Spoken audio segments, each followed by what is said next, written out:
Hello?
Hello?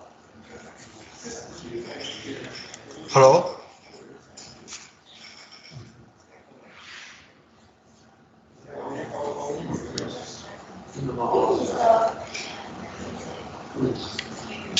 Hello?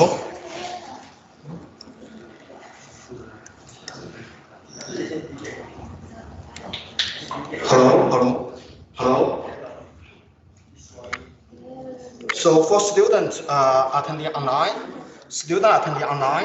could you say whether you can see my slides? Hello? Hello, student attending online?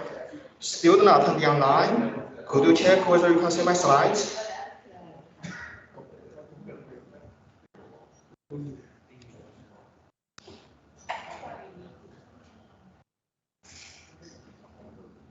Okay, good.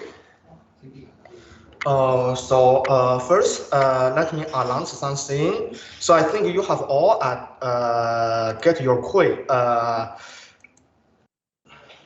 I think you have all attended quiz 2 last week, right? So again, for those of you who would like to, who would like me to help you go through your quiz, you have to let me know, okay? You have to send me an email. So that I will be able to, sorry.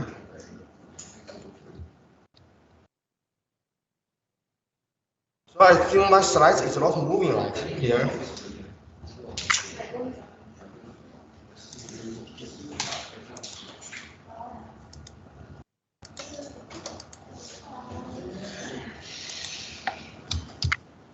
Okay, so as I said, so for those of you who would like to help you to go through your quiz or quiz 2 paper, you have to send me an email so that I will ask OAS to retrieve your quiz paper so that we can make an individual consultation to go through your paper. Yes? The quiz is this Saturday. This Saturday? Yeah. Oh, sorry. I saw the last part there. But anyway, so yeah, I thought it should be okay. Anyway, so after this Saturday, so when you attend your quiz, if you would like me to go through your quiz, you have to send me an email. Okay, then good. So that for our class today, so it's already quantum physics and quantum physics. So yeah, as I told you, for quantum physics, we have actually 11 chapters. We have 11 chapters to be covered only in 3 tutorials. So that you can see my summary slides is quite intense. So that I cannot help you go through everything, every concept in detail. So it's very vital, it's very important for you to, watch the LAMS video and also attend the summary lecture if you really want to understand this. So in my tutorial, as I said, what I can do in this 1.5 hour tutorial is to highlight the most important formula for each concept and show you how to apply this formula. But you cannot expect that I can strengthen your understanding Yeah. What I mean, I can strengthen your understanding through some question by showing you how to apply these formulas. But you cannot expect that I can explain everything very clear here in this 1.5 hour tutorial, right? Because the content is too much. The contents are too many. And also we have to cover that within such a very short time. So it's very important for you to also watch the lumps, attend the summary lecture yourself. So otherwise you will find the questions here are very difficult to understand. So let me highlight, students. Every one of you make sure you attend the lumps and the summary lecture before each class. Okay, so for our class today, what I'm doing is summarize the most important formula to you and show you how to apply this formula to solve questions. So normally quantum physics, there are many new concepts. So you may find some many concepts are very abstract, right? Very difficult to understand. But normally the question will be still quite easy. So normally this question, as long as you identify what content it was tested, what content this question asked for, go to your formula sheet, find the right formula to apply. Normally you will, be directly get the answer. So this is the quantum physics. Although there is some new concept, but as normally we just test you, okay, what concept, this question it is in the final examination. What concept this question tested for, you refer to the formula sheet, find the right formula to apply, you can get the right answer. So this is why in my class today, I just show you what are the most important formula for each chapter and how to apply it. Okay, how to apply it. So as I said, for today, I'm going to cover 2 chapters: black body radiation and photoelectric effect. So for black body radiation, there are 3 quantities, including 3 formulas introduced. So as long as you understand what these 3 quantities stand for, how to apply these 3 formulas, then all black body radiation so is done. Okay, any question just test these 3 quantities and 3 formulas. For photoelectric effect, there are only 2 formulas, 2 important formulas. So this is what I will summarize for you. You will be able to see that for black body radiation, normally this is 3 formulas regarding this 3 physical quantity. Photoelectric effect, only 2 formulas to apply. Okay, now first let's look at the black body radiation. As I said, before we understand the black body radiation, we first need to understand the law of the black body radiation. We first need to understand 3 quantities. Because the 3 laws regarding the black body radiation are all related with these 3 quantities. You first have to understand what they are. The first one is R lambda T. Of course, you can say R lambda T. The first quantity is R lambda T is what we call the spectral intensity. Spectral intensity R is spectral intensity R. Okay, so it's a variable of both wavelength lambda and the temperature T.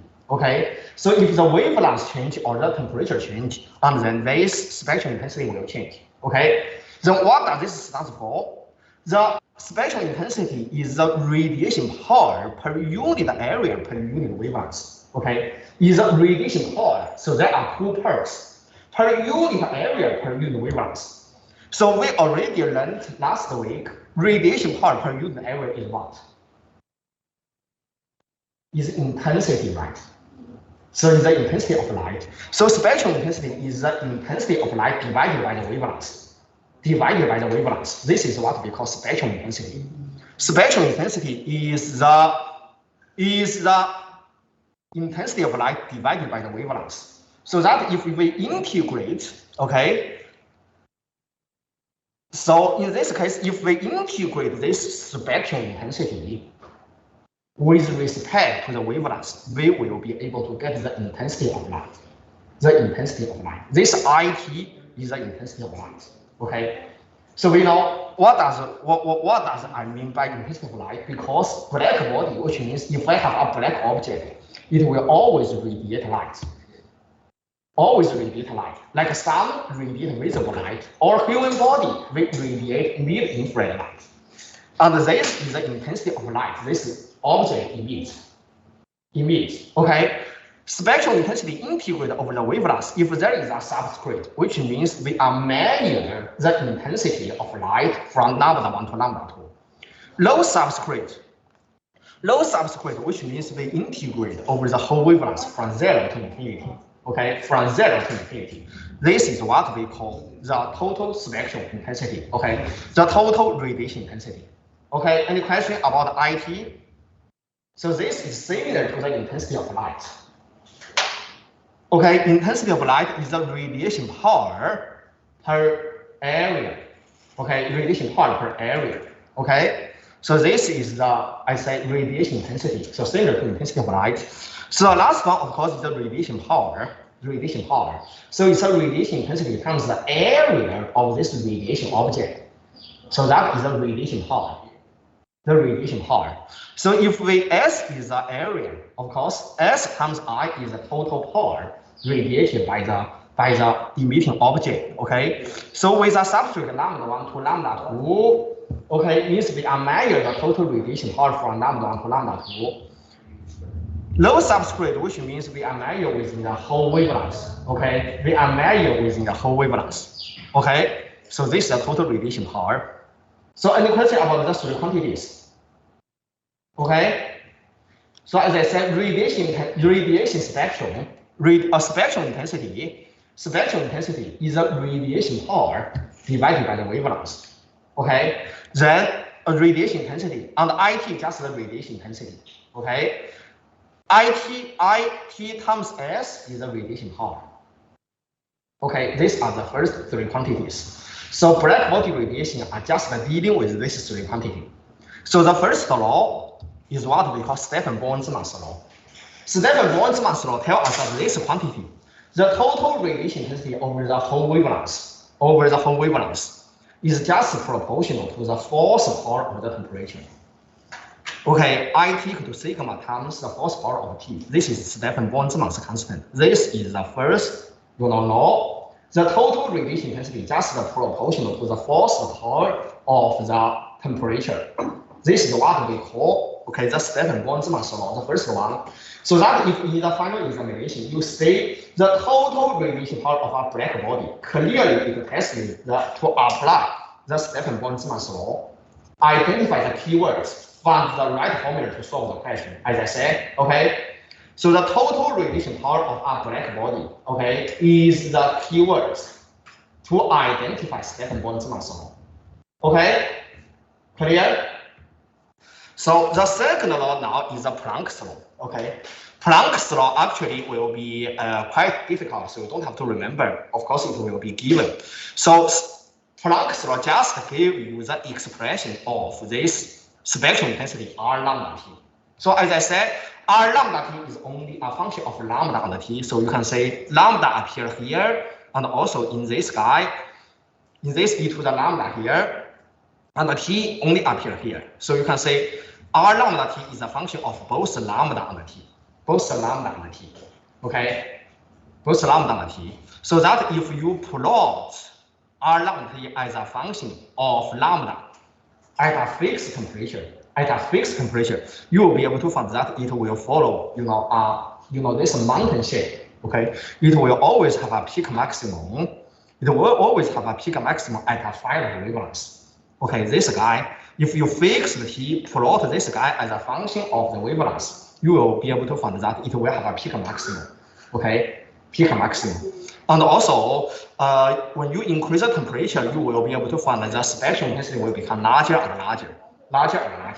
I will come back to the peak maximum later. Okay, this is the third law. But what I would like to highlight for you, this is very important, okay, everyone? So for black body radiation, so this is why we call Planck's law, because this formula is right down by Planck. For Planck to derive this formula, what Planck found is that the power of light can only be emitted as a quantum. It cannot be emitted, continuously. What does this mean? This means if we have a microscope, or if we can divide light into very small segments, the smallest quantity of light you will get is an H times F. H times F. This is what we call a photon. This is what we call photon. So photon to light just like a molecule to a matter. So which means if we have a microscope that enlarges the detail of light, you will see light is not actually continuously distributed. It's also like consists of a certain molecule. This molecule is what we call photon. The smallest constituting element of light is photon. Okay, photon just like a molecule or atom to light. Okay, to light. And then for photon, its energy is just h times f. H times f. H times the frequency. So you can say the energy of a photon is just proportional to the frequency, does not proportional on the intensity of light. It's only proportional to the frequency. So for example, if we have a high frequency light, but its radiation part is very small, so which means in this case, the photon's energy is very large, but the number of photons is small, okay? But as I said, the photon's energy only proportional to the frequency, okay? So it's also calculated as hc divided by lambda. So this is what you have to understand about Planck's law. In Planck's law, the concept of photon was introduced, okay? So it's just like atom to light. The energy of photon just the h, which is a constant, times the frequency f, okay? So this is Planck's law. So now let's come back to this Planck's law again. If you plot R lambda t as a function of the wavelength, you will be able to say it will fix the maximum at a finite wavelength. Especially when you increase the temperature, you will be able to find that the maximum intensity wavelength, okay? The wavelength for the maximum intensity will decrease to lower wavelengths, high frequency, okay? So actually, this gives us a third law. The third law tells us that the wavelength for the maximum intensity will just decrease. It's just inversely proportional to the temperature. So which means if we make the temperature larger, we will make the maximum intensity wavelength smaller and smaller. Okay, any question? Okay. So C means what? C means the free space light velocity. C is the free space light velocity. C divided by lambda is the frequency. Oh, it's a constant, is it? Yeah, of course. C and C are both constant. H and C are both constant. Okay. So H is the Planck's constant. C is the free space light velocity. Okay. So then you have to understand this is the Wien's displacement law. Wien's displacement law. It tells you the maximum, the wavelength for the maximum intensity will decrease as a function of the temperature. Okay, decrease as a function of the temperature. Okay. So these are the three laws. Any question? So if no question, now I will help you to go through, some tutorial questions for black body radiation and also some past examination papers. So as I said, in this case, so for those of you who have not, watched the LAMS and also attend the summary lecture, I would suggest you to go through the LAMS and the summary lecture again, and then take a look at my slides. Take a look at my slides how to solve this question. Okay. So first here. We have a radio transmitter. Okay, yes, any question? Any question for student on team? So if no, then I will go through the tutorial. Okay, so the summary on the first chapter already finished. Okay, if you have any question, do approach me to ask. So question one, here we have a radio transmitter with an output power of 150 kilowatt. It's operated at a frequency of 100 megahertz. The question asks how many photons per second does this radio transmitter emit? And then want us to determine the output power of a laser which emits the same number of photons as the radio transmitter. Okay, two parts. So first, could you let me know if you want to calculate how many photons per second, what should I do that? What should we do that? The number of photons per second equal to how much? Yes, it should equal to the total energy divided by the photon's energy, right? The total energy divided by how much? the energy it is for each photon, right? So that's what we should do, of course, here is first calculate the energy of a photon. The energy of photon, as I said, equal to h times f. F is given, then you can quickly get its energy. Then it wants us to determine the number of photons per second. Total energy then is equal to the total energy per second divided by each photon's energy. Total energy per second is just the P, right? P times 1 second equal to P, okay? This is the total energy. So if photon per second actually is equal to the total power divided by the photon's energy, okay? That is number per second. Number per second. So each second, because my total energy is P, right? P times T equal to E, total energy. T equal to 1 and then is P. So remember, P divided by E is the number per second. So when you do that, you will be able to find that the number is about 2.3 times 10 to the 13. 2.3 times 10 to the 13, okay? Then question 2 said, okay, if this number keeps unchanged, but I make the frequency of the photon larger, what will happen to the total power? Then what we have to do now is still to calculate the photon's energy, okay, at this high frequency. So now it's 633 nanometer, okay? Then wavelength, then its frequency is C divided by lambda. Okay, H, Planck's constant, you can find in the formula sheet. Free space light velocity also provided in your formula sheet, divided by the lambda given in the question.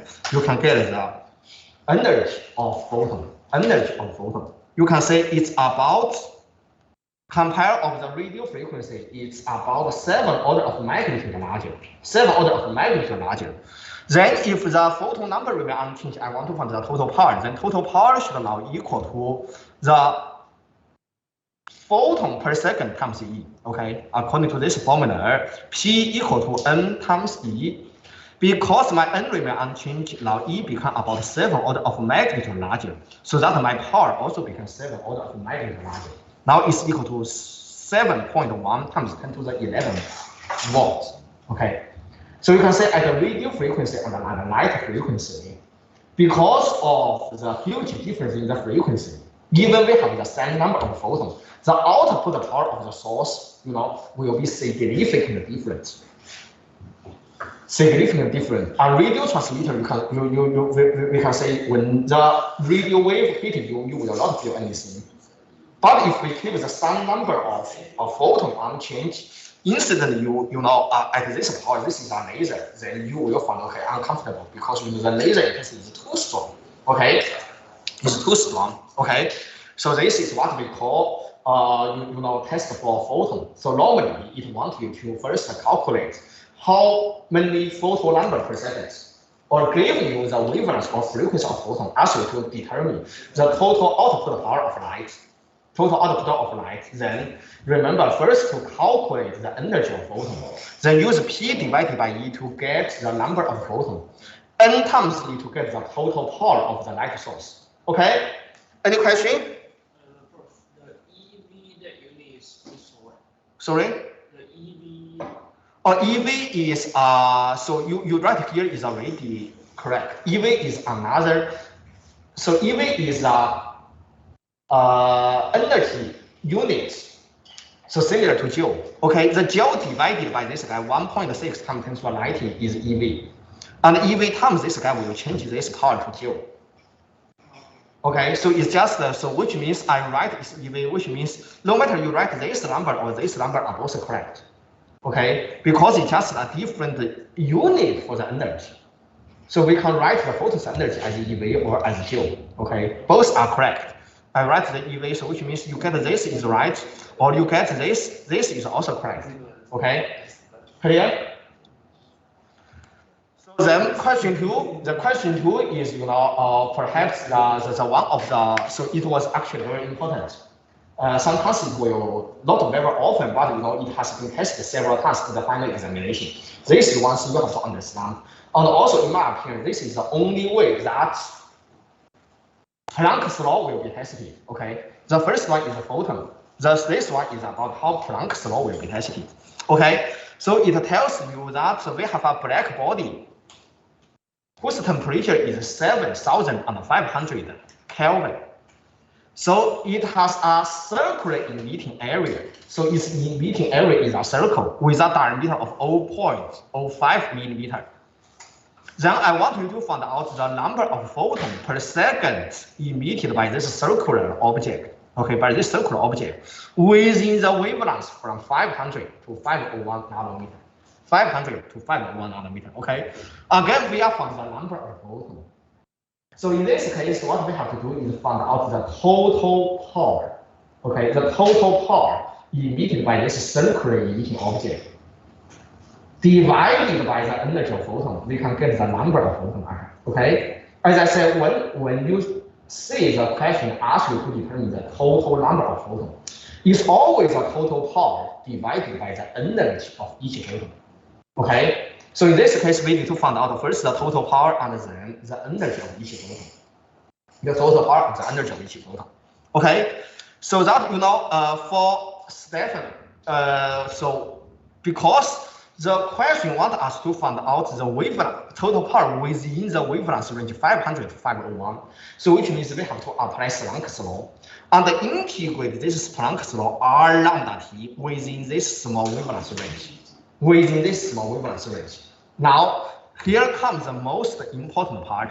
For Planck's law, if you write it down, you will be able to find that it's as a function of the wavelengths in this very complex form, you will not be able to find its analytical solution within a finite wavelength. So that we have to do some approximation. So in the LAMS, the lecturer already told you how can we do approximation to integrate this R lambda T. How can we do approximation to integrate R lambda T? So here I will just summarize that method. Okay, everyone, if you pay attention here. So if you want to, as I said, the total power, of course, equal to S times the intensity light.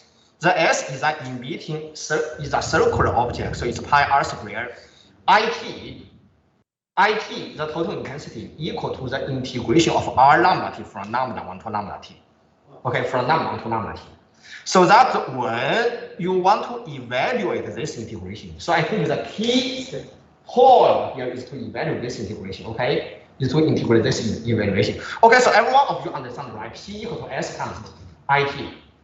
Okay? P equal to, yeah, very good. And then IT equal to the integration of R lambda T from lambda 1 to lambda T. Now, okay, the key point here is to evaluate this integration. Okay, so here is the idea. This integration, which means I want to find the area of R lambda T, the area of R lambda T from lambda 1 to lambda T. This integration is actually approximately equal to the area of this rectangle. This shaded rectangle, because integration of R lambda T from lambda 1 to lambda T is the area under this R lambda, right? Although it's not a rectangle, but we treat is a rectangular region. So for rectangle, its area equal to how much? Product of the two lengths, right? Product of the two lengths. So in order to find the area of this product of this rectangular region, we have to find out its edge length as well as the height. The edge length here is just lambda 2 minus lambda 1. Okay, it's just lambda 2 minus lambda 1. While its height is equal to R lambda T at the central wavelength, which is lambda 1 plus lambda 2 divided by 2. And then the given temperature. So once the wavelength of T is given, right, according to this formula, we will be able to find a unique value for R, right, for this R lambda T, as long as the wavelength of T is given. So the question already gives you the T 7,500 K, then we need to find what lambda it is. Then lambda here is lambda 1 plus lambda 2 divided by 2. Okay, so once you substitute the central wavelength of T into R lambda T, you will be able to find then the output value of this R is the height of the rectangle. Which times height is the area of this rectangle. Then this is the way we use to evaluate this integration. Any question? Any question? As I said, let me repeat, the integration is equal to the area of the shaded rectangle. The shaded rectangle is area equal to the product of its edge length times the height. The edge length here is lambda 2 minus lambda 1, while the height is equal to the value of r lambda t at the central wavelength, lambda 2 plus lambda 1 divided by 2. Okay, once you substitute lambda 1 plus lambda 2 divided by 2 into this equation, you can say lambda, okay, is lambda 1 plus lambda 2 divided by 2, so it's given. T is given in the question, all the other are constant. We can find what r lambda t is. And this r lambda t is my height. Okay, any question? So once you do this, you will be able to get my emitting power, is given by this equation. So here I have not calculated the value because the question wants us to get the number of photons, not the total power. But anyway, if you want to know what the total power it is, you just substitute the corresponding lambda 1, lambda 2, dt into this equation. You will be able to find out the value. Okay. Then the total power we need to find the average power of the photon. So photon's energy equal to h times the frequency f, h times the frequency f. So the average power should be equal to the average frequency. The average frequency should be equal to c divided by the average wavelength. So the average wavelength, of course, is lambda 1 plus lambda 2 divided by 2. So f then is equal to c divided by lambda 1 plus lambda 2 divided by 2. So that E becomes this value. Okay. We also find the average energy of the photon. Then use P divided by E, I can find what my NET is. Okay, T divided by E, I can find what my NET is. So it's about 1.3 times 10 to the 15 number of photons per second. Okay, any question here? Any question here? So again, this question tells you about the total number of photons. As I said, it's equal to P divided by E. The total power divided by the average photon energy. So in order to evaluate P, we use S times IT, of course, area times the intensity of light. The intensity of light is actually the integration of R lambda T from lambda to lambda T. Now, you just need to use the law, the principle I show you to calculate R lambda T, then problem solved. Okay? Any question? So if no question, now let's consider question 3. Question 3, now we have already looked at 2 Planck's law. Now let's look at question 3. We have the sum.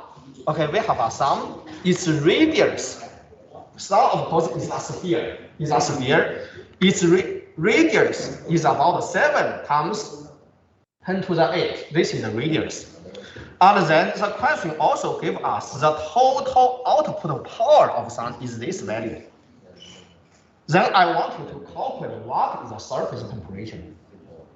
The second one is to find out R lambda maximum, which is the maximum wavelength for the wavelength for the maximum emitting intensity. Okay, now let's look at part 1 and part 2, one by one. So first, total power is given. Could you let me know? Hello, everyone. May I have your attention, please? This question, especially the first part of the question, tests us which law? Which law this question tests you? The radiation. Yeah, of course, the radiation. But there are 3 radiation laws. Sorry? Yes, very good. Boltzmann's law. Stefan Boltzmann's law, because it's total power. Once you say total power, total intensity is the Stefan Boltzmann's law. Stefan Boltzmann's law tells us, okay, the total radiation power is proportional to the force power of the frequency of the temperature. Then IT times the area of the sphere will give us a total radiation power, right? The area of the sphere, of course, is 4 pi r squared. 4 pi r squared. 4 pi r squared times sigma times the force power of T, we will be able to get the total radiation power. Okay, then this formula related the total radiation power to the temperature. Okay, then if we want to calculate the temperature, we just use T divided by A times sigma. As I said, A is 4 pi R squared, sigma is Stefan-Boltzmann constant, which you can find in the formula sheet. Then take the square root of 4. Take the square root of 4, we can get the temperature, right? We can get the temperature.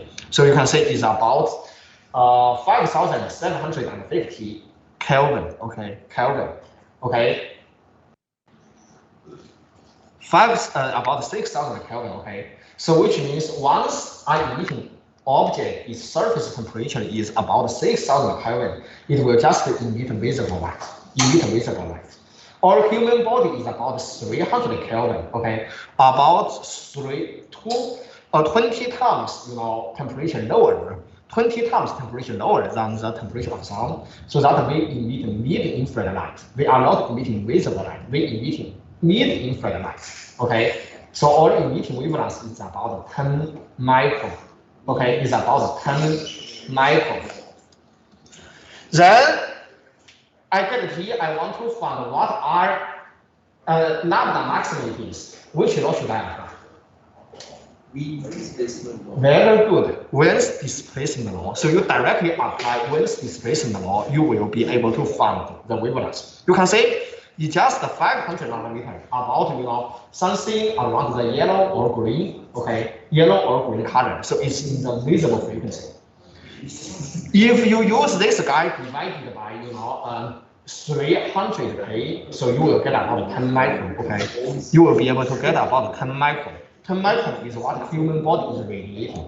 Okay, human body is radiating. Any question? Okay. So no question. Let's consider about two past examination papers. So we have several students observing the sky, and we found that star A appear blue, while star B appear red.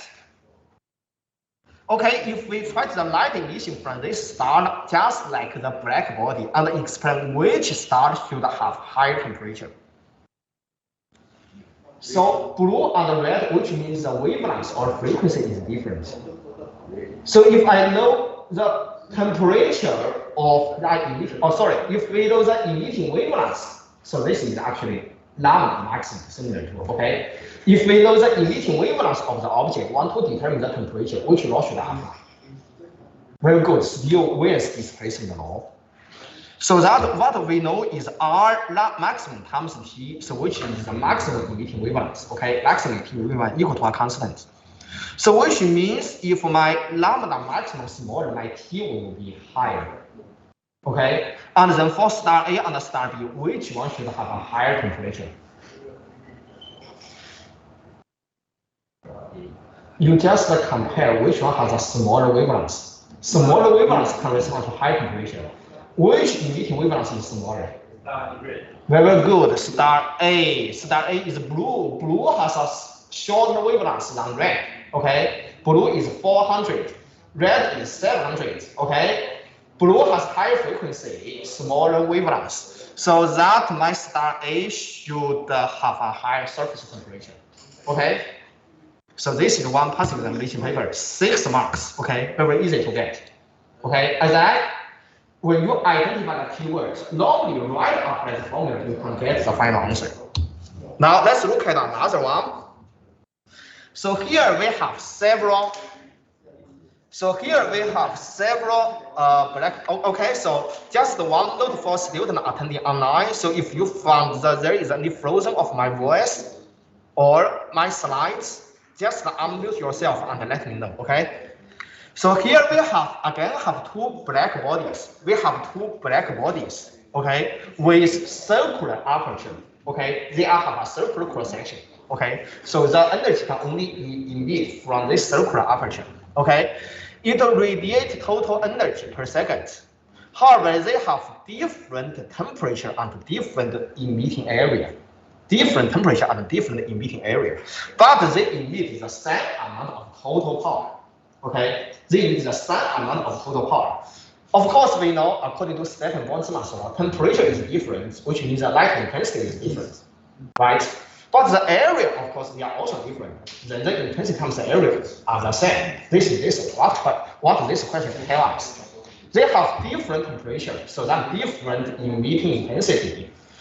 But because of their area is also different, so that their emitting power are the same.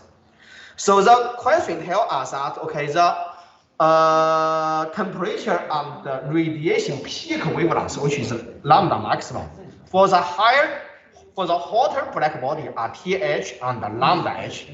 Those for the cooler black body are TL and lambda L.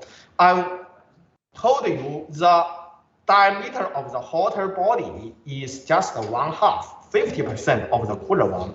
I want you to determine the ratio between TH, TL, and lambda H and lambda L. Okay?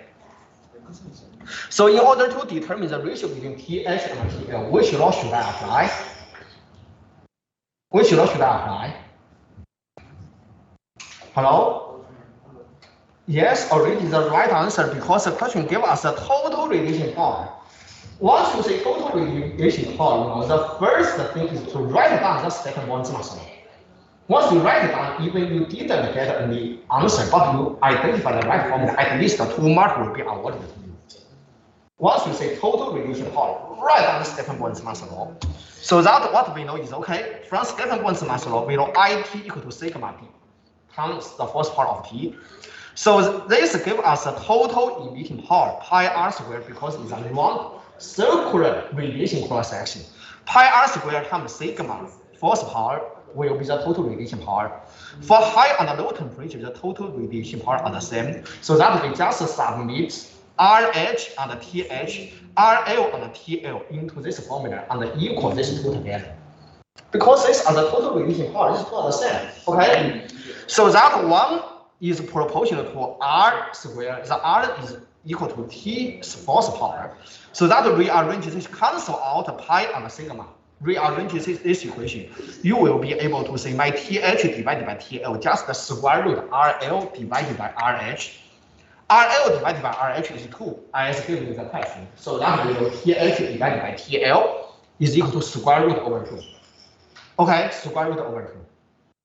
Once I get the ratio between their temperature, how can I find the ratio between the radiation peak wavelengths?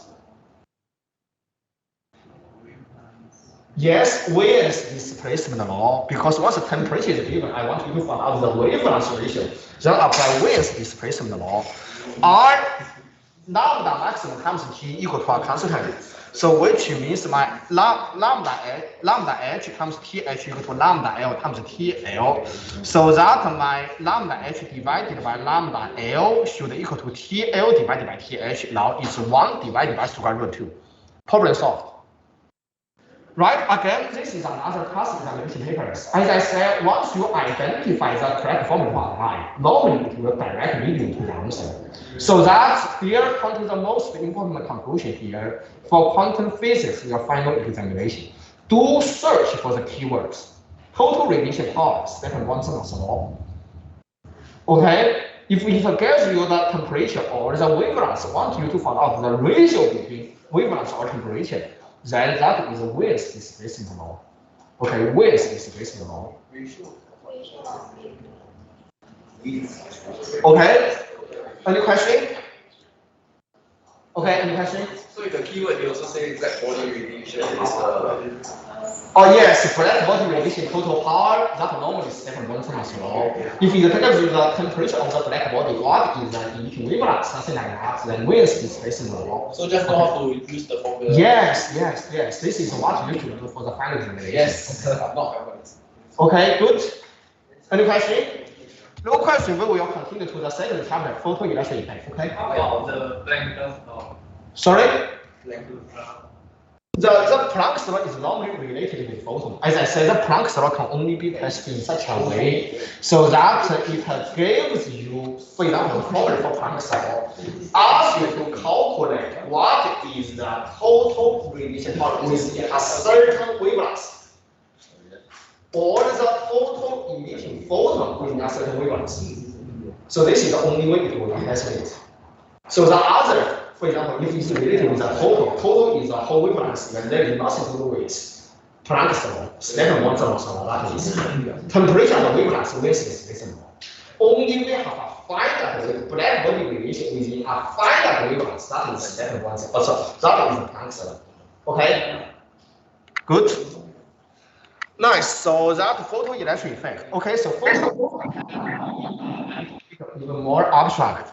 So first, let me explain to you. Okay, very important here. Let me explain to you first what photoelectric effect it is, and what was confused, what confusing, okay, what confused a lot of science about 100 years ago. So what photoelectric effect it is? So is when we incident light upon, for example, metal. So we have free electron. When we incident light onto metal, then people found that it may or may not emit electron. So for example, if we incident the light onto the metal, we may have the ability, sometimes we will be able to drive photoelectron out of the metal. This is what people found, the photoelectric effect. We can use light to generate electron. Okay, photoelectric, which means we can use the light to generate the electron. Okay, so 100 years ago, people said, okay, we may be able to use light to generate the electron, but what is the criteria for us to use light to generate the electron? So normally people think that, okay, maybe we should increase the power of light. We insert the larger power of light or large light intensity onto the metal, then we will have, we will be more comfortable to generate the photoelectric effect. This is what people think. So in the past, what people do is, okay, we keep the frequency or wavelength unchanged. We insert the more power into the metal. But the people found this does not help. For example, if you use red light incident on the metal, wave intensity you cannot generate the photoelectron. You cannot generate electron. Then even you increase this to very high power, you can still not drive any electron out of the metal. But instead, if you use green light or maybe even blue light, increase the frequency, decrease the wavelength, even you use the weak intensity of light, you will be able to generate electron. The people found this very confused because for the metal, we will be able to get free electron out of it. But why we cannot generate electron, drive electron out of the metal with higher energy input? But we can only get the photoelectron by increased light frequency. So people found this is very confusing. Then Einstein gave an explanation for this. This is why Einstein won the Nobel Prize.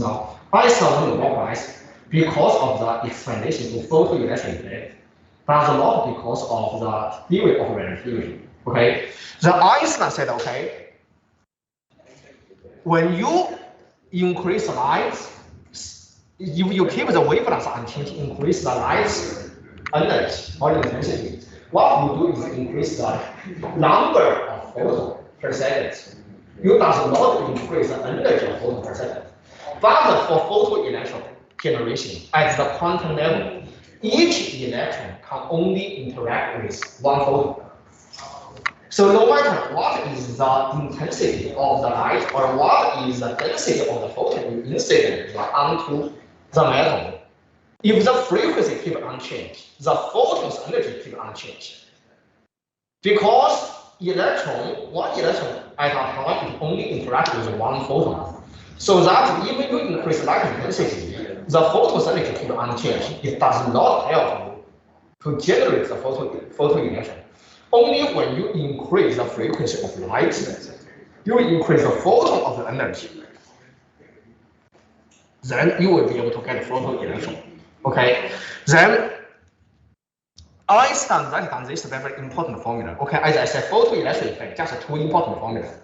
Einstein wrote this formula. He predicted that the kinetic energy of the photoelectron just given by HF, which is the photon's energy, minus the so-called work function. Work function is actually potential energy. Only when the photon's energy larger than this potential energy or larger than this work function, I can get positive kinetic energy for the photoelectron. In this case, I can get a photoelectron out of the metal. If this guy remains negative, so which means is my HF minus phi is smaller than I will not be able to get any photoelectric electron out of it. Then for Einstein's formula, he predicts that the output power of the photoelectron is a function, linearly depending on the frequency in this way. Okay, so when you are larger than this cutoff frequency, which I will come back in the third slide, when my H times F is larger than this cutoff frequency, I can get the K maximum kinetic energy linearly increase as a function of the frequency. But if my F is smaller than this one, I cannot get anything. No photoelectron can be generated. And Einstein found this prediction actually agrees quite well. Agrees quite well with the theory or with the experiment. So that people put the output energy of the electron as a function of the frequency. So it agrees quite well with Einstein's formula. Okay, so that Einstein's model. So that this help Einstein win the Nobel Prize. Okay, win the Nobel Prize. Okay, as I said, photoelectron is the phenomenon when we incident light upon the metal, it will drive electron out of it. As I said, how many photons we have, how many photoelectrons we get. Okay, so then, as I said, the first important formula is my K max equal to HF minus phi. The photon's energy minus the work function. This is Einstein's model, the first important formula. But there is a but. This K max is not directly measurable. So that in the experiment, in order to measure this K max, we need to use this, capacitor configuration. We put this metal as, for example, the positive plate of a capacitor. Then apply a voltage to accelerate the photoelectron. Because once the electrons are driven out of the metal, it was in the free space. Once the electron in the free space, it will be very difficult for us to directly measure its kinetic energy. So that we have to accelerate the electron, let it collect on the other side of the plate, and then measure the current of the electron at this plate. We will be able to know how much the kinetic energy. So that the kinetic energy of the electron collect at the collector plate, and also this is the kinetic energy at the infinity, is equal to the kinetic energy just at the emitting plate plus the potential energy, right? The potential energy is the charge of the electron times the applied voltage. So this is the second important formula in photoelectric effect. The energy we collect at infinity or at the collector plate equal to K max plus QV. Q is the charge of the electron. V is actually the applied voltage. So there is one very important thing here we can define is when at the collecting plate the kinetic energy becomes zero. Which means here we emit some photoelectron, okay, some photoelectron here, and then because we apply a voltage, right? This voltage will give us a Coulomb force that will attract the electron back to the source plate, so to stop the photoelectron. So when the kinetic energy is there, which means the photoelectrons are all stopped at the collecting plate. So this is what we call the stopping potential. Okay? So the stopping potential is what makes the kinetic energy at infinity or at the collecting plate to zero. So which means in this case, my K max is just equal to E times Vs. Okay, my K max is equal to E times Vs. And the K max is equal to E times Vs. This is what we call stopping potential.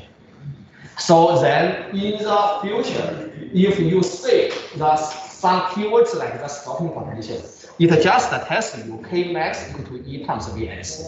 Okay? Stopping potential, which means my K max equal to E times Vs. Okay? So this is another important thing. Keywords. Stopping potential asks you to apply this formula. K max equal to Vs. Okay? Again, stopping potential, K max equal to Vs. Then let me highlight now Einstein's model again. As I said, Einstein's model predicts that Kmax should increase linearly as a function of the frequency. So that you can say the theory agrees quite well with the experiment, which is not. So that at this guy, we have a cutoff frequency. The cutoff frequency is only a function of the material. If the metal gives us different work function, so it does not with the frequency. And this work function divided by f will give us a cutoff frequency. Different metal will have different cutoff frequency. Okay, so you know what the cutoff frequency it is?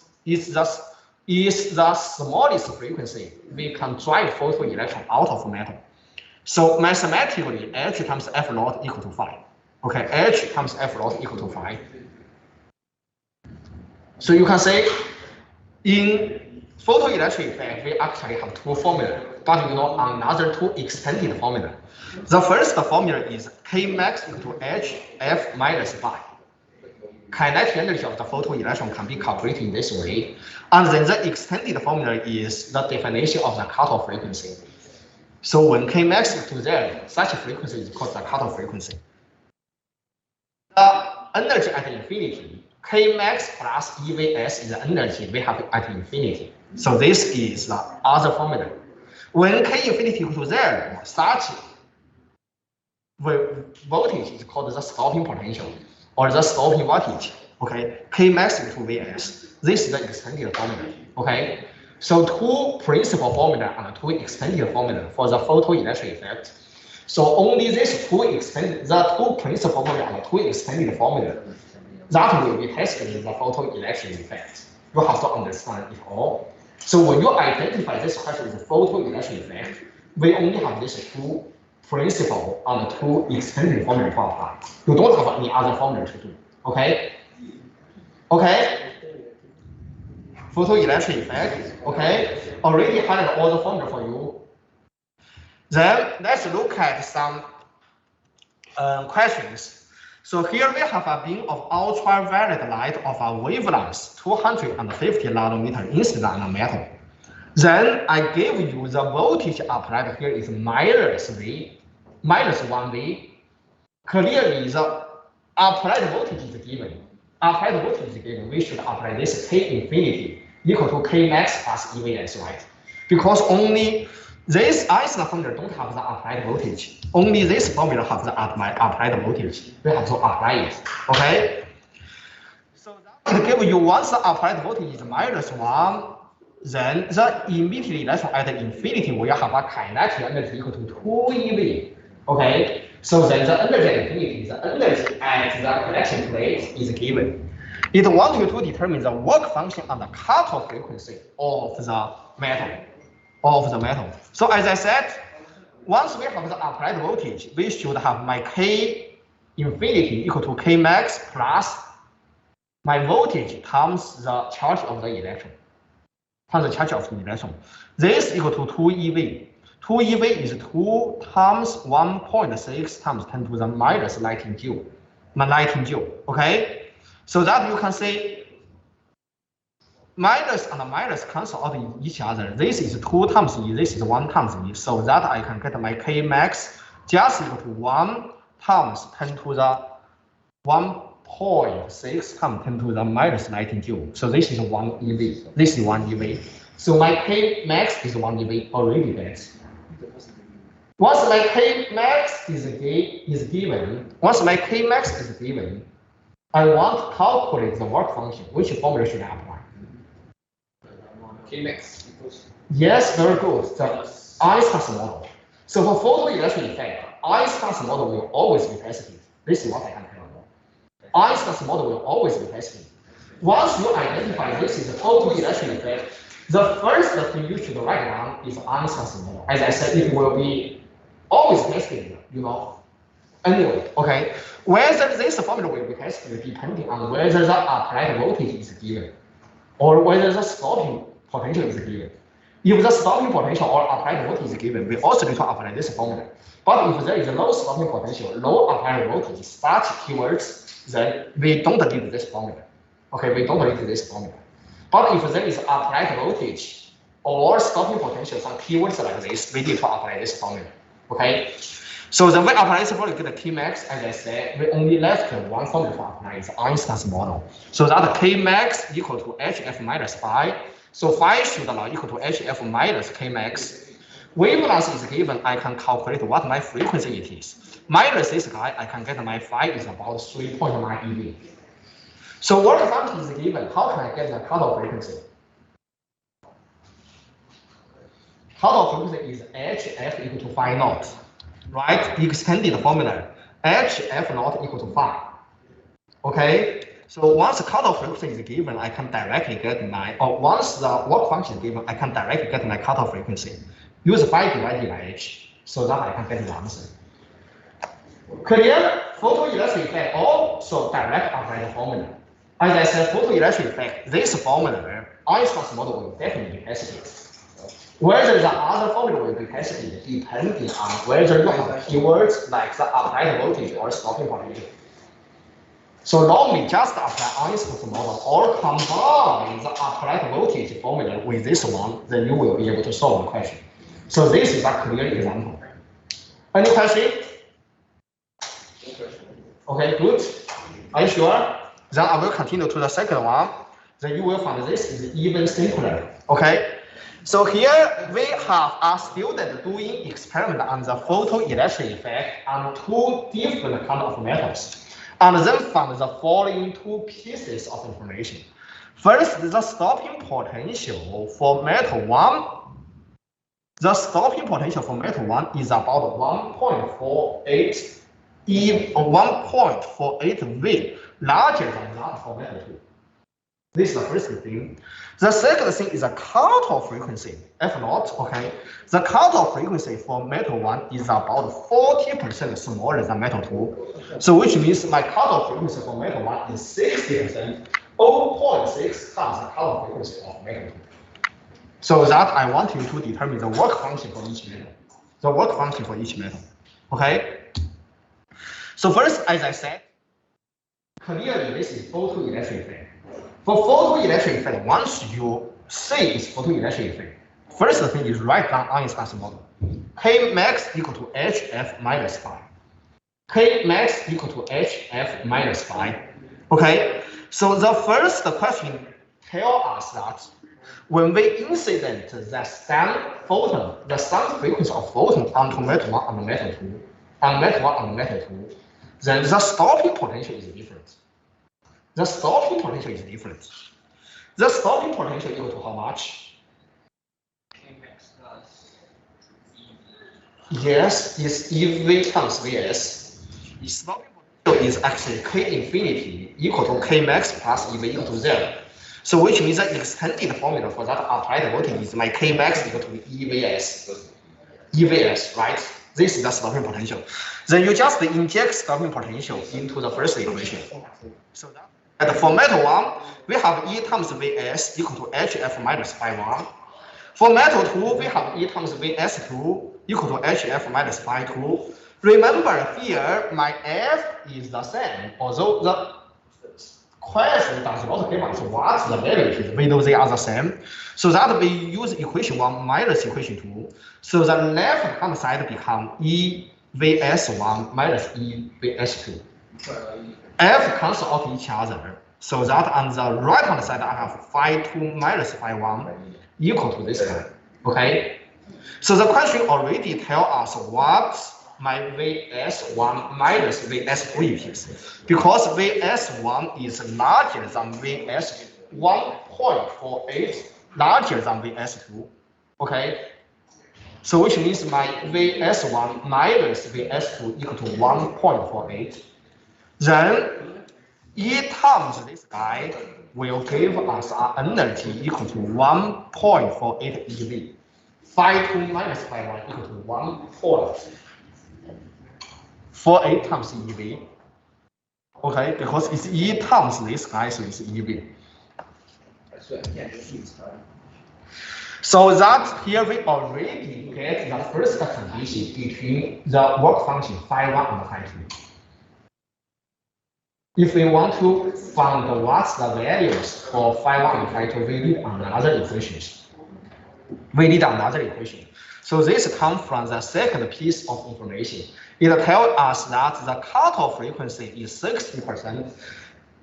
Cutoff frequency of metal 1 is 60% of that of metal 2. So that cutoff frequency is directly related with the work function. Okay, directly related with work function. H times F equal to the work function. If the cutoff frequency is 60% of metal 2, and then my phi 1 is also 60% of phi 2. So you can say, I know the first condition gave us phi 2 minus phi 1. The second condition gave us what is the ratio between phi 1 and phi 2.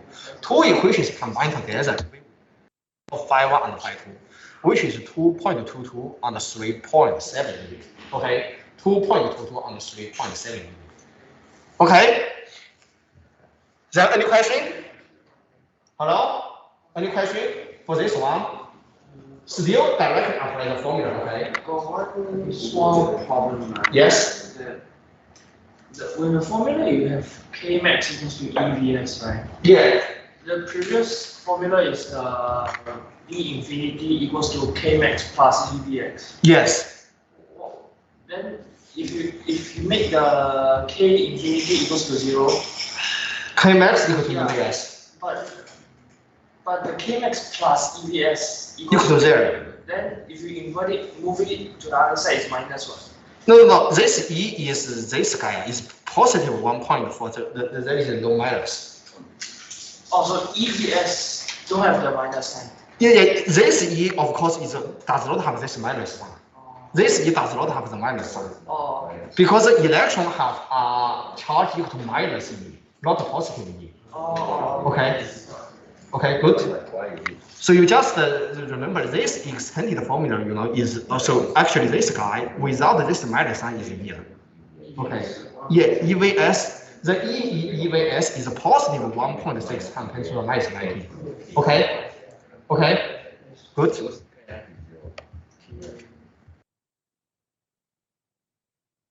Okay, so then it comes to the most difficult question of this tutorial. So that I give the chance for this question to be tested is very small. But because I say it's still required tutorial, I will help you to go through it. So if you first look at this, you may find this question difficult to do. Then what I would like to show you here is how can you unmark if you encounter such kind of questions. Okay. So first, it tells you now I have an isolated copper sphere. Isolated copper sphere with a radius of 5 centimeters. With a radius of 5 centimeters.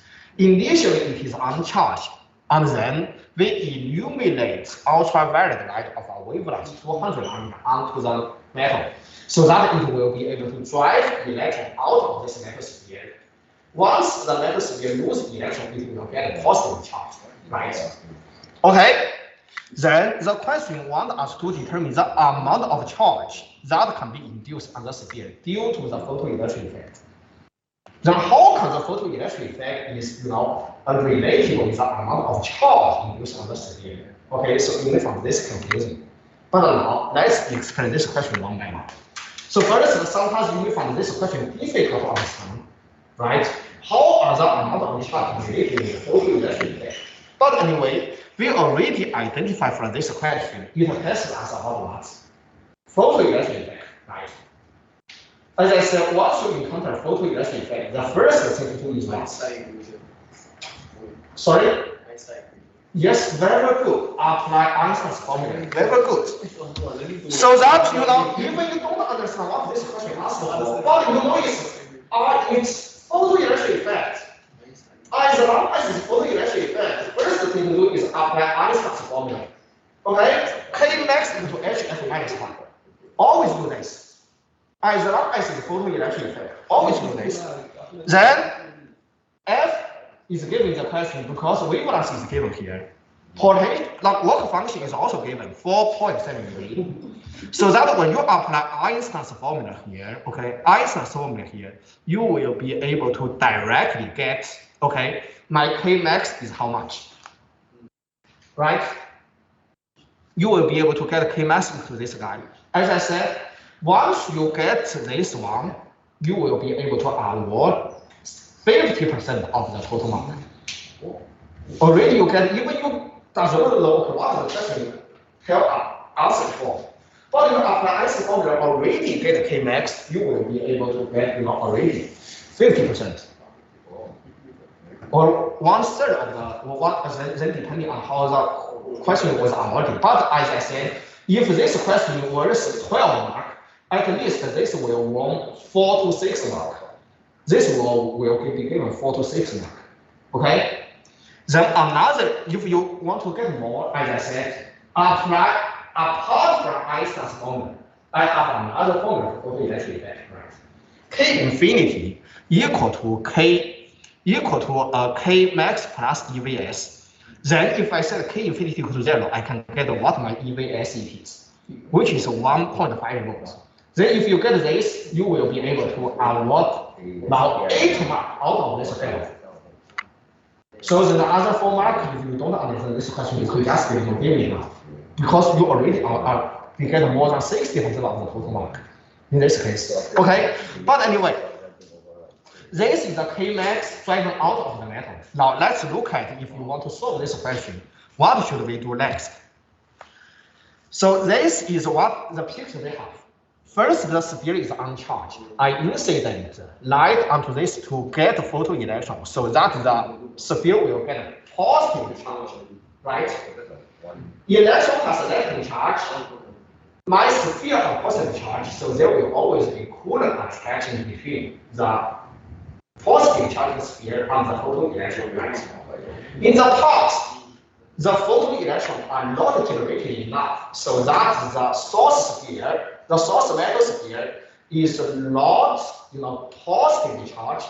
So that which means the Coulomb attraction between Q prime and the photoelectron are not strong enough to pull the photoelectron back. But once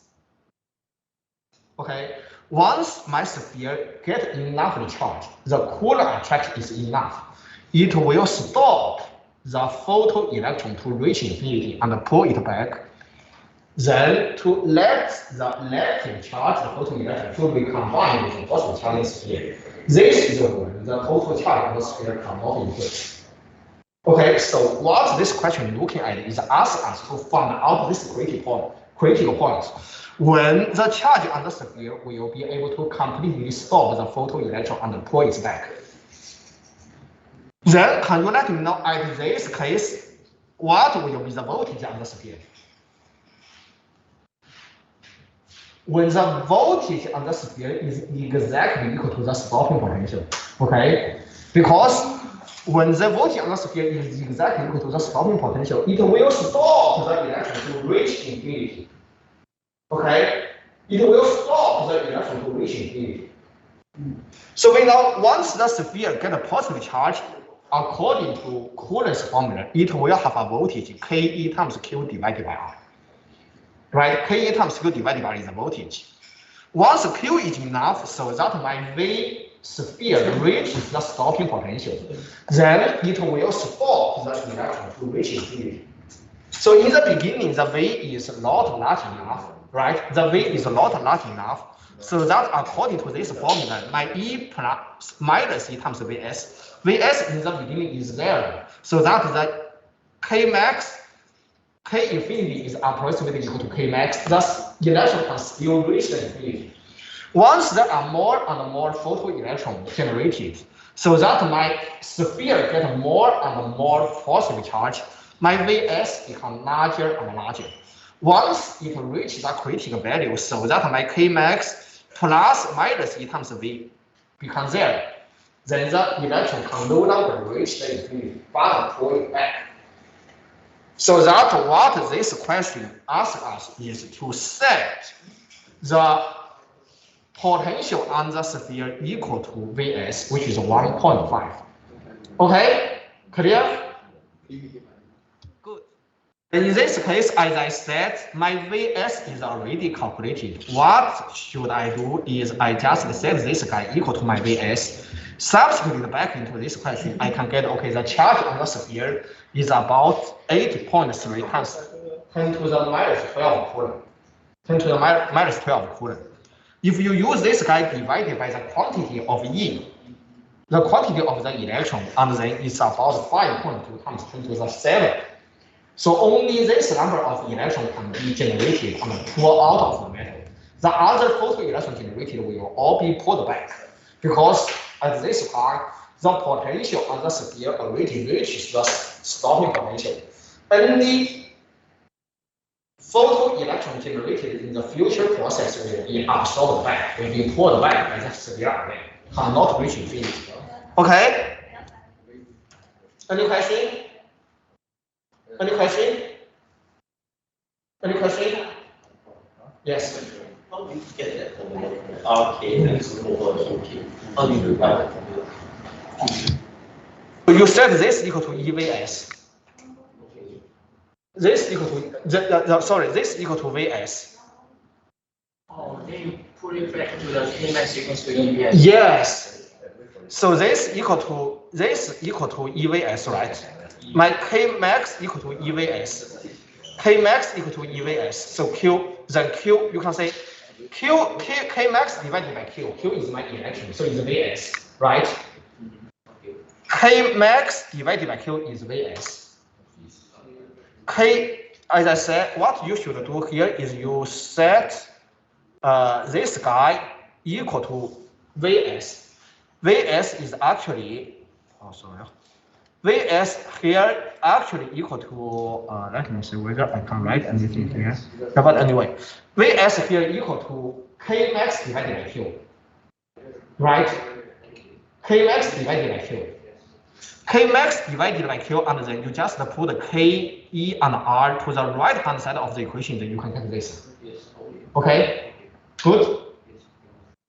Understand? Okay, if no question now, we have one last question about the one last question to solve before we come end the class. So here I have a laser beam of power equal to 6 millivolts. Okay, here is the laser beam. Okay, its wavelength is this one. Wavelength is given. Then I want you to calculate what is the momentum of photon. How many photons does this laser beam emit per second? Then the last one, photoelectric effect. This laser beam is incident onto a luminous surface whose work function, work function is given, which means it's photoelectric effect, 4.7 eV. I want you to comment whether it can eject photoelectron or not. Whether it can eject photoelectron or not. Okay, so let's look at the three parts one by one.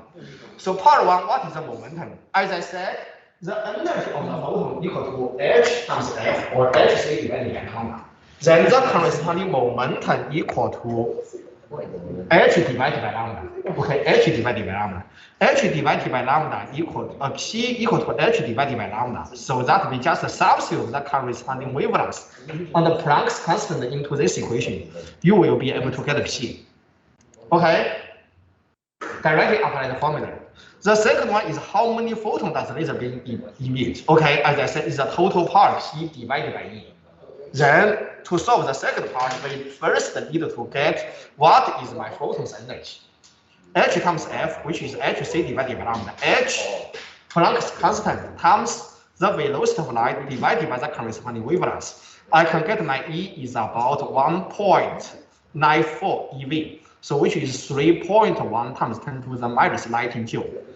So that I use the laser's power divided by the photon's power, I can get the number of photons. Okay? I can get the number of photons. Any question here? Hello? Any question? What is N? N is the number of photons.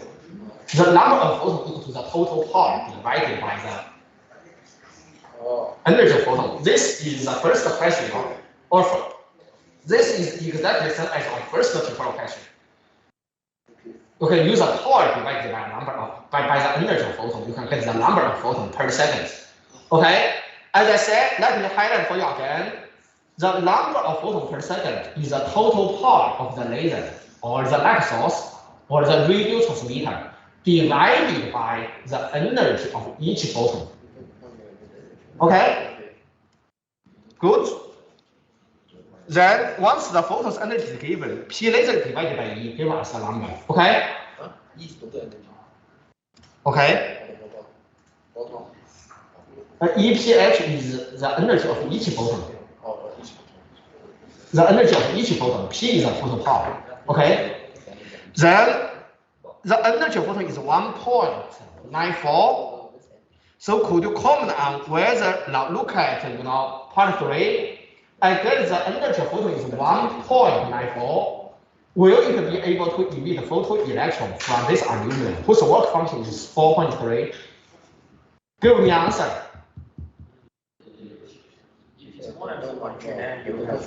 Yes, very good. But it's smaller, right? So in this case, what you should comment, we cannot get photoelectron because my photon's energy is smaller than 4.3. In order to get photoelectron, I need the energy of photon larger than the work function. But unfortunately, it's smaller, so that I cannot drive photoelectron out of the aluminum. Okay? So this is the end of this question. Here, okay, I also provided you the solution for a question testing a 4-year cycle on photoelectron, on the photoelectron effect about 4 years ago. But here I don't have time to go through it. But the solution is provided here. Please take a look at yourself after the class. Okay. If you want to know more. The last question. The last question. How do you get this? This will be provided in your formula sheet. So the momentum will have this P. Yeah, momentum is always h divided by lambda. Energy is always h times f or hc divided by lambda. I thought momentum got another formula which is something like NV or. Yeah, that is for electron, for matter. For photon is h divided by lambda. So because photon does not have any rest mass, you cannot use m times v. Also, so in the formula sheet they will have P equal to h divided by lambda. Okay.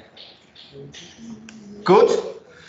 Okay, so if no question, then the class can be dismissed. Okay, can be dismissed. As I said, because we will have quiz this Saturday. Okay, so if some of you, so I think it's the last year for most important here is you for you to prepare your quiz too.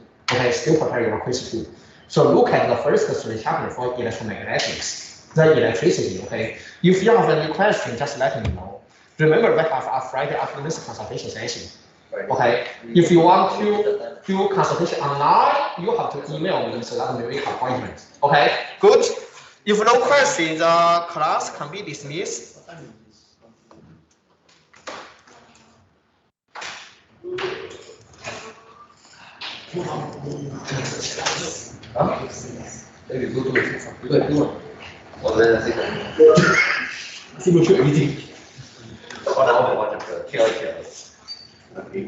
Okay, no problem. So any question? Yeah, come. Few of us are coming for the Friday show. Coming to my office or to online? Office. Yeah, come office is okay. Yes, you come to my office at 12 o'clock. This is Friday afternoon. Yes. For this one, the centerpiece, the first question, right? How do I know that it can never be 0 on the x-axis? Is it because like they are opposite charges? But if the same charges, yes. Then it won't be 0, right? It can because you have two opposite charge, it can never be there. One is negative, one is positive. Yes. But if it's 2 negative or 2 positive, then it will be 0 lah. So first, let me put it this way: if it's two positive or two negative charge, if you want to look at 0 point, it's always in between. Okay. But if it's negative and positive, and then it's only on the two sides because in between the direction are the same. Direction of the force are the same. The direction of the force. So in between, so which means it cannot in between, it can only be at the two sides, right? So so it can never be 0. This is because you found that it can never be 0. Okay. So we need to say the 2 charges will go in the opposite direction. Yeah. So first, let me put it this way. So if you have the 2 sources, right? If you want to get it 0, first the direction of the force should be along different direction. Okay. So in between, if it's one positive, one negative, and then the force are always along the same direction. The field on the sun direction, so cannot be zero. So it can only happen either here, so on this side or this side. Okay. But one is KQ plus, for example, this X squared. One is KQ is X plus, for example, this, how to say 10, right? Or not 20, the distance 20 squared. Because Q are the same, the denominator are the same, this can never be zero. I have to take the distance into Yeah. consideration. Because at this side, okay, if this is X, this is 20 plus X, Q are the same, you can never make this equation to zero. No matter here or here. Because the distance to this guy and this guy are different. If their Q are the same, if you want they to be zero, okay, you want to be zero, you need the distance to the charge are the same. But on the two sides, the charge or the distance can never be the same. Why the charge is positive and positive now? So if it's positive and positive now, of course at the center you can get zero force. Okay. Positive and positive. Yeah, at the center you can get zero force. Is it because so you always take this as a negative dash charge, correct? So the force will go here and the force will go here, which will cancel each other. Yes. But in this case, so it's Q, one is positive, one is negative, right? Where's your dash charge? In the middle? No, in this case, you should put your test charge on this and on this side, because in the middle, the force are in the same direction. It can never be zero. Yeah, so what was the question like even asking? I don't understand the question in the first place. The question want you to ask what is the resulting electric field. So what's the steps to?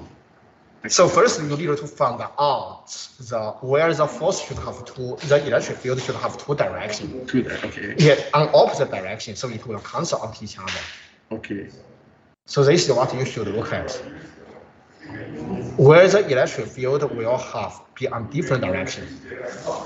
The electric field at the center to charge can never be on a different direction. Yeah, in between, right? It can never on a different direction. I thought the force follows the, if it's positive. But this is the electric field, not the force. So positive charge, the electric field just points out from the charge. The other is pointed into the charge, so it's always on the same direction. Oh, okay. So it's in between. The electric field always on the center. It will always add up together. Okay.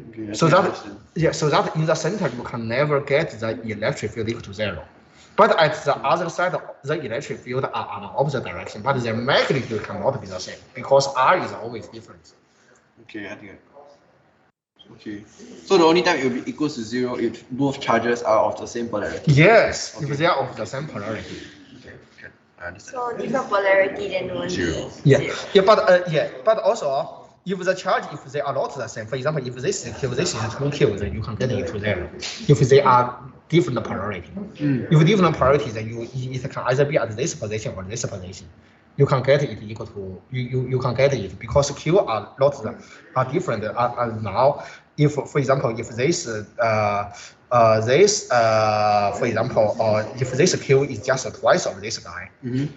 Right, in this case, my 1 divided by x squared can equal to 2 divided by, for example, x plus 20 squared.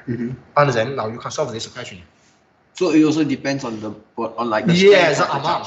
Oh, If the amount of the charge are the same, but they are of different priority, you can never get any point there. Okay. If they are charged are the same, only for the same polarity, you can get zero. So it's always in between. Oh. But if it's different polarity, and then you will be able to get zero, outside, on the two sides. Okay, I think I understand the concept now. Yeah. Okay. Okay. Another one is this one. This is a lot important now. This Not important. because this question will not be tested. Yeah, but then I don't understand the concept for it. Yeah. This question will not be tested. The most important thing is what I upload to our course site. That is what question we will test it. That For is the quiz? directly for the quiz. Oh. That is what Yeah. I get from the sample I set in the, This is taken out from the, so which means they only test your concept. This question is taken out from the database. Okay. No question of this will be tested. But the question I uploaded to our tutorial group, that is directly from, that is actually directly, you know, for the, yes, that is actually what is directly, you know, taken from the LAMS, from the OAS. Yes, I think that one is even more important than this guy. But then I thought conductor inside, right, is 0, like the. Consider a solid. This is a solid. A solid sphere. This is not a conductor. Okay. Sorry.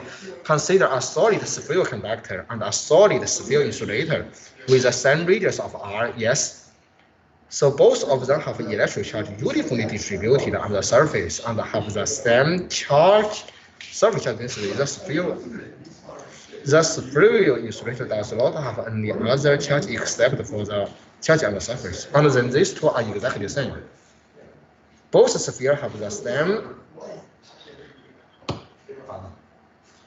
Yeah, I think. Yes, it should be A. Yeah. But I thought spirit, like if it's conductor inside the electric field is. Yes, insulator is also there. Yeah. But then how come is the same? The electric field also same. Because the charge distribution are the same. The charge is the same. Yeah, the charge distribution are the same. So the conductor and the, so let me say, if the charge distribution for the conductor and the inductor are the same, so which means there will be no difference. We know for our conductor, inside the electric field is 0, so which means for the insulator inside is also 0. So we draw the so diagram. both also will be 0. Yes, both of them will be there. We draw the diagram. So. Yes, so which means okay, I have a sphere, positive metallic sphere here. So of course we know it's some metallic sphere inside is there. If we have another conductor, its charge distribution exactly the same as the sphere, and then which means inside the conductor is also there. In that the insulator is always 0. It's also 0. So if 0 means they just have the same electric field also. No. Then, It's not this. I think your concept is wrong. So, because so that means if we have a sphere, the charge can only uniformly distributed on the conductor. So only in this way, inside the conductor, the electric field is 0. But inside the insulator, the charge can be distributed either uniformly or randomly. It can be distributed in any way. So if it somehow distributes uniformly, just like the sphere conductor, and then inside is 0. But if it's distributing the other way, it's not 0. But as long as the charge distribution is the same as the conductor, and then it's the same as the conductor, or the electric field is the same as the conductor. So lot means, okay, for insulator, the electric field inside can be 0 or be any other form. Oh. It can be any way. It's not always 0. For conductor, always 0. Conductor always 0. Insulator can be any way, can be anything. But depends on the question. So let's say for insulator, they say evenly distributed, means inside is 0. Yes. Even. But or it said, okay, it's the same as a conductor, it's also 0. Ah, okay. So conductor. But if it's not the same as a conductor, and then it's not 0. Okay. I think I understand. Yes, clear. For insulator, it can be anything because the charge distributed can be any distribution is allowed. So inside it can be 0 or non-0. It's also allowed. And then depending on what this question says. So how are they the same? Sorry? How are they the same for these two? Because it's set the same as a conductor. As long as the charge are the same as a conductor, it must be because the same as the conductor. yeah, and then the electric field must not be the same. Is it equal to 0? Do you say that inside the? Of course, because for conductor is 0, then the So electric field. technically, like same is like. Same is Yes, 0. yes. Okay. So let's say if I put a conductor in the middle and then outside is an insulator, then the electric field within the here is 0. But this is different from this question. Oh, okay. Because we have two. This is here we have a conductor. Here we have an insulator. The charge distribution here and here are the same. Oh. So then what's the distribution here and here? Of course, the electric field are also the same. So I think got some question why they combine like both. Yeah, combine. Yeah, we have a question a lot in my tutorial one. The combine is not the same as this one. It's not the same. Yeah, of sure of not the same as this one. Okay. Is that is a conductor put inside? Of course, it's Yeah. different from this one. It's different from this one. Okay. The question said, okay, we just have an insulator here, another conductor here. Oh, okay, okay, it's separate. Yeah, they are separate. Okay. But with the charges which are on the conductor and the charges on the insulator are the same. Ask you in this way. So Very right, understandable for actually. the cavity one, right? I'm very confused over that. Cavity is the one that combined that. Yeah, cavity is the The one. Like combine what? But the cavity, you should look at my slides. I think so. The slides- which one? Oh, is it My tutorial slides, I think is only the one you sent on this one? no.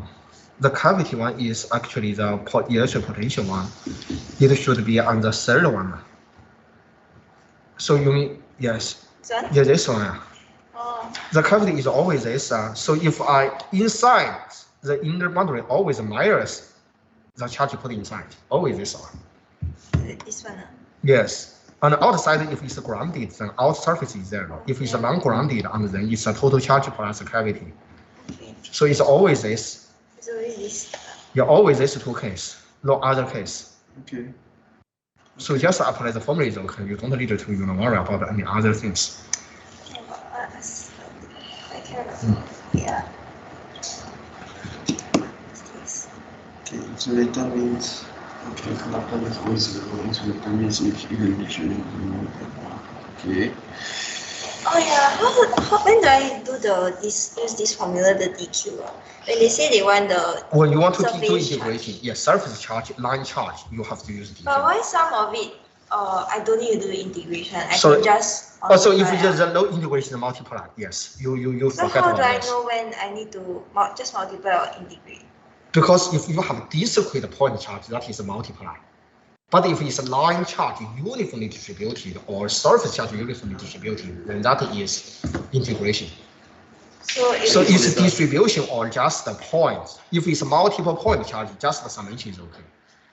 But if it's distributed, for example, you have this line charge, surface charge, you have to do integration. so line charge and surface charge. Yeah, you I have to do it integration. Yes. But if multiple point charge, that is The summation. summation. Yes. Multiple.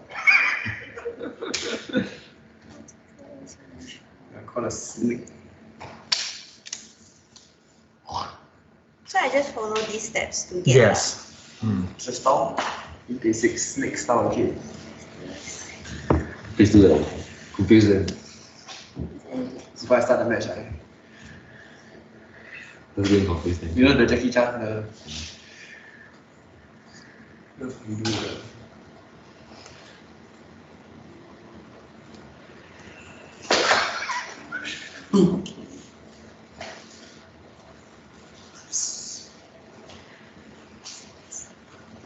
You know, I don't tell you.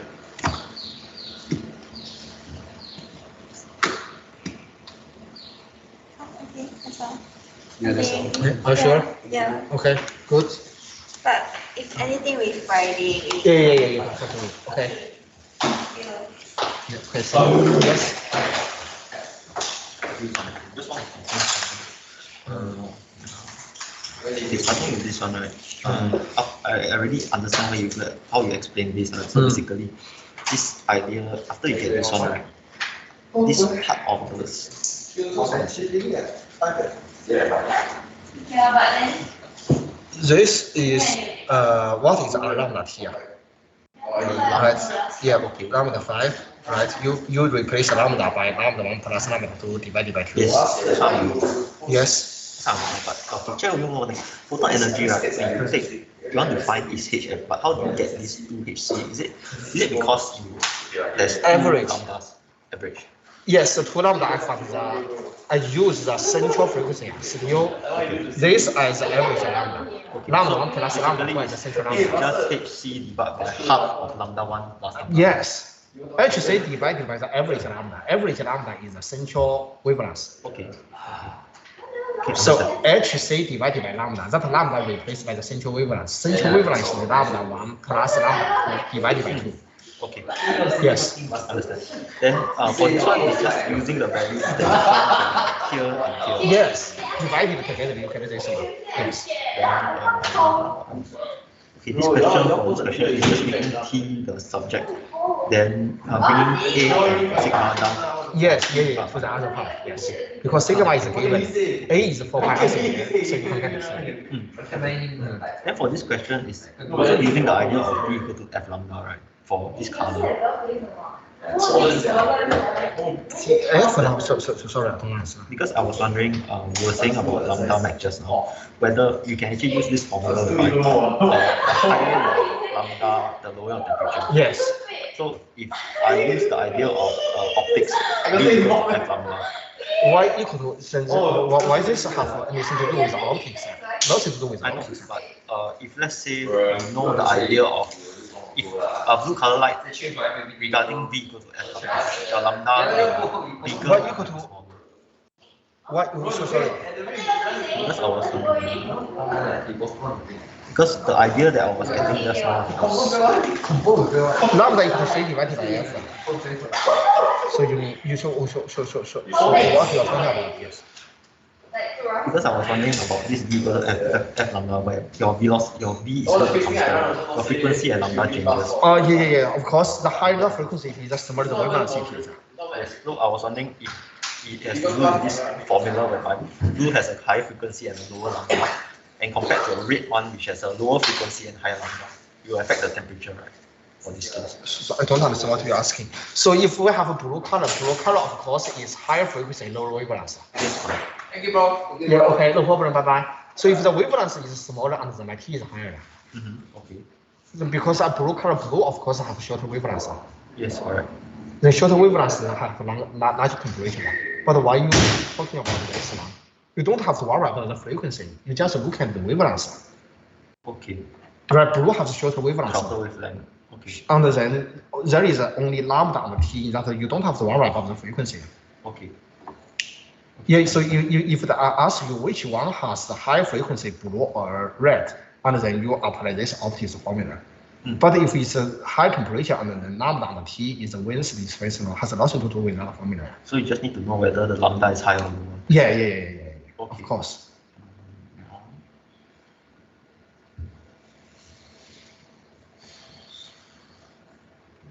Okay.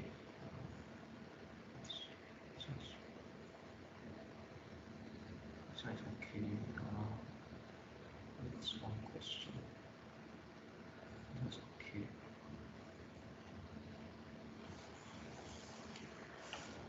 Nice, this one. Check this one. After you take the equation of E minus EVS1 minus EVS2, you get this whole thing. Problem is, how do you get this value? This 1.8 I know is given, but what do you get to do to get this value? Yeah, right. This is equal to E times 1.54, right? Okay. E times 1.48. E times 1.48 is 1.48 EV. So the charge of the electron 1.6 times 10 to the minus 19 times this, for example, 1.4 EV, then 1.4 V, that is 1.48 EV. Right, which means my phi, right? My phi here should be equal to E times Vs1 minus Vs2. If Vs1, Vs1 minus Vs2 is 1.48 V, and then E times this delta V 1.48 V, then is 1.48 EV. Okay, but I was wondering, but shouldn't it be the case like this? For example, if it's E Vs1 minus Vs2, which is equals to phi2 minus phi1, right? Yes. So by bringing this E down, isn't it this way rather than this way? So I don't understand what you mean. Because but what I want to get to know is what my phi2 minus phi1 it is. Yes, correct. So I know phi2 minus phi1 divided by E is equal to 1.4 V, and then my phi2 minus phi1, and then it's 1.48 EV. EV is energy unit. Yes, correct. But very hard to get this example. So let me put it this way. Okay, my phi2 minus phi1 equal to E times Vs1 minus Vs2. Yes, correct. So it's equal to 1.6 times 10 to the minus 19 times 1.48 joule. This is equal to joule. Okay. Because Q times this equal to joule. This is equal to 1.48 EV. Okay, this one I'll take a look. This is equal to 1.48 EV. Actually, so if this is equal to V, and then if you times it by E, which means you change it to energy, 1.48 EV. Oh, okay. So this one is basically your E here. Yeah, this so is it E. becomes 1.48 EV. Yes. Okay, understand. This one I understand. Yes.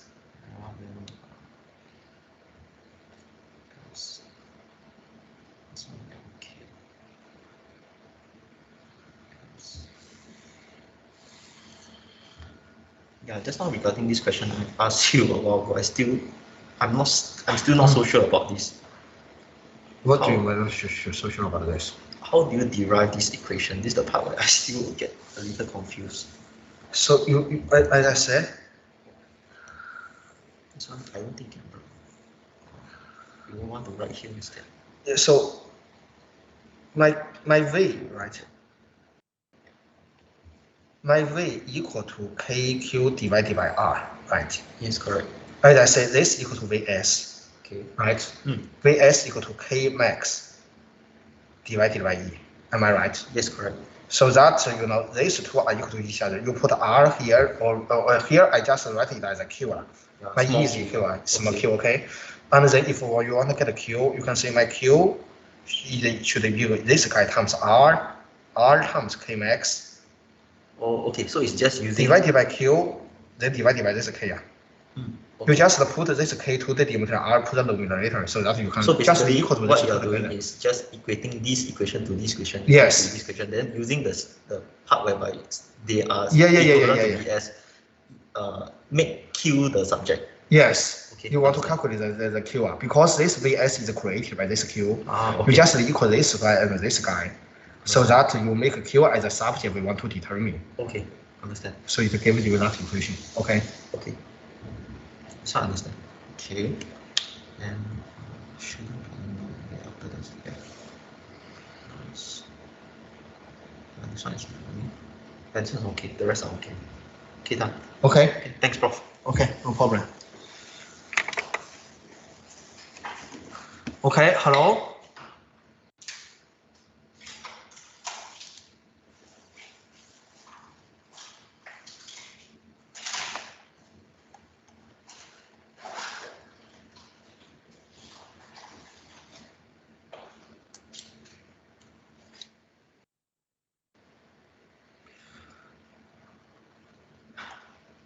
Yeah, hello. Any question? Do you have any question? Still 19. Daniel?